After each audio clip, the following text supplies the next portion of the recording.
What happens when we die? It's a question that has puzzled humanity for centuries. Today we're exploring the top 5 mind-blowing mysteries about near-death experiences, or NDEs. From fascinating first-hand accounts to insights from Dr. Raymond Moody's book, Life After Life, we'll uncover how these experiences align with what the Bible teaches about life, death, and eternity. Let's get started, and stay tuned, because number 1 will challenge everything you thought you knew. Before we dive in, let's talk about Dr. Raymond Moody, the man who pioneered the study of near-death experiences. A philosopher, psychologist, and medical doctor, Dr. Moody published the seminal book Life After Life in 1975. He was one of the first to systematically document and analyze the accounts of individuals who had clinically died and then returned to life. Dr. Moody conducted extensive interviews with hundreds of patients from diverse backgrounds, carefully cataloging their experiences. His methods were groundbreaking, involving detailed questionnaires and follow-up sessions to verify the authenticity of their accounts. By comparing these stories, he identified recurring themes like tunnels, life reviews, and encounters with beings of light. These patterns sparked a global conversation about the nature of life, death, and what lies beyond.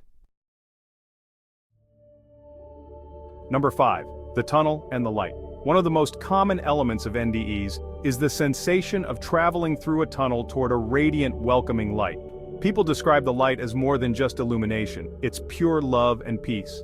For Christians, this description often resonates with biblical imagery of heaven and the presence of God's glory. Dr. Moody, in his groundbreaking research, documented hundreds of cases where individuals reported this exact scenario, even when their bodies were clinically dead. Remarkably, some even described seeing the tunnel and light while their eyes were closed or their face covered, suggesting that this vision transcends physical sight. Many Christians believe this could be a glimpse of the promise in Revelation 21:23, where the Lamb is the light of heaven. Others see it as symbolic of Psalm 23:4, which reassures us that God's presence is with us, even in the valley of the shadow of death. Could this light be the radiant presence of God Himself? Or is it a phenomenon of the brain's last moments? Let us know what you think. Number 4. Life Review. Seeing your life flash before your eyes. Imagine watching your entire life play out in vivid detail. Many who experience NDEs describe this life review, where they don't just see events, they feel the emotions of others they've impacted, both positively and negatively. It's not just a memory, it's a moral reckoning. Dr. Moody's research includes astonishing cases where individuals recount details of their lives they had long forgotten, only to verify them later. Even more mysterious, some reported seeing their surroundings and the people around them during the life review, despite being physically immobile or having their eyes closed or face covered. For Christians, this could reflect 2 Corinthians 5:10, which speaks of appearing before Christ to give an account of our lives. Hebrews 4:13 reminds us that everything in our lives is laid bare before God. Is this life review a precursor to standing before God's judgment seat? Could it be His grace giving us a chance to reflect and understand before crossing over? Many NDE survivors describe encounters with beings of light, often interpreted as angels or loved ones who have passed away. These beings radiate warmth, wisdom, and love, and communicate telepathically, offering comfort and reassurance. For Christians, these accounts may align with Hebrews chapter 1 verse 14, which describes angels as ministering spirits sent to serve those who will inherit salvation. Dr. Moody's book shares compelling stories, such as one man who met his deceased grandmother who told him, "It's not your time." What makes this remarkable is that he described her appearance perfectly, even though she had died before he was born.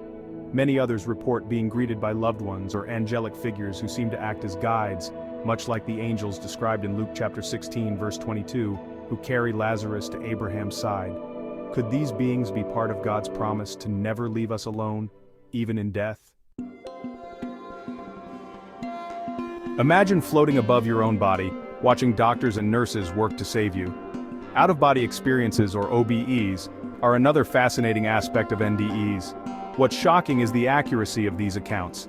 Patients describe events and conversations they couldn't possibly know about while unconscious or clinically dead. Dr. Moody's experiments include stories of individuals observing details in rooms they'd never entered, such as items on high shelves or conversations in distant areas. Some even described seeing their surroundings while their eyes were closed or their face was obscured by medical equipment or a sheet. For Christians, this aligns with the belief in the soul's independence from the body, as described in 2 Corinthians chapter 5, verse 8. To be absent from the body is to be present with the Lord. Could these OBEs be evidence of the soul's journey toward God's presence? Are they a temporary separation meant to remind us of the eternal reality awaiting us? And now, the most mind-blowing mystery of all, consciousness beyond death. How can people see, hear, or feel when their brains show no activity? One of Dr. Moody's most famous cases involved a man who described the conversation of his family in the hospital waiting room, a room he'd never entered. He even noted what they were wearing, and every detail was accurate.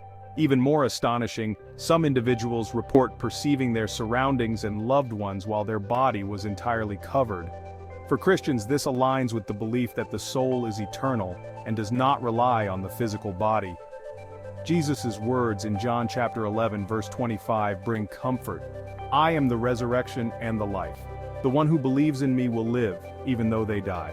Could these moments of heightened awareness and perception be glimpses of the eternal promise God has made to his children? Are they a reminder that life's true essence is spiritual, not physical? Near-death experiences challenge everything we think we know about life and death. For Christians, they offer hope and affirmation of the Bible's promises about eternity. Are NDEs proof of an afterlife, or are they just the brain's final fireworks? One thing's for sure, they remind us to live with purpose and prepare for the life to come. Don't forget to like, subscribe, and share your thoughts below. What's your take on these mysteries? We'd love to hear your story.